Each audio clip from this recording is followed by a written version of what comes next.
We need to be ready on day one, prepared for every eventuality, deal or no deal. And that's why I've been calling on the Treasury to earmark £1 billion or more in the current budget that's coming up in November, so that we can make sure that whatever happens, we're ready. But some would say, why spend that amount of money that we don't really have, on a scenario that may not happen?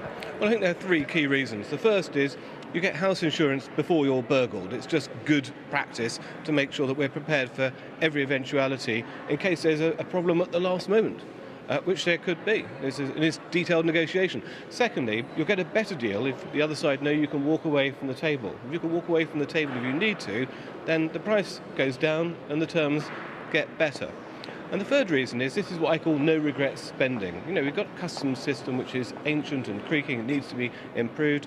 We could do with cutting edge digital border systems that make sure that we can, stop murderers getting into the country, know where to track down those visa overstayers.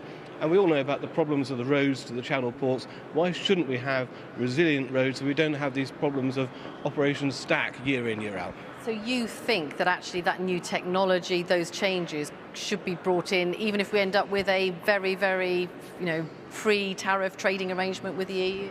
Very, very much so. I mean, you've got to remember, half our trade already is on WTO terms.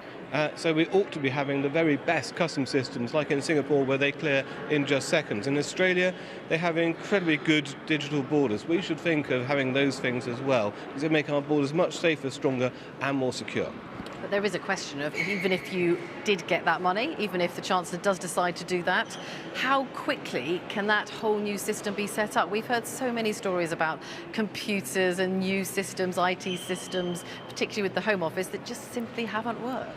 Well, there's no shortage of people, is there, who say it can't be done. In a year and a half's time, we can't possibly be ready. We'll have to be supplicants to the European Union, But if you look at our history books, it's pretty clear that there is no challenge we cannot meet, no obstacle we cannot overcome when there is a national need.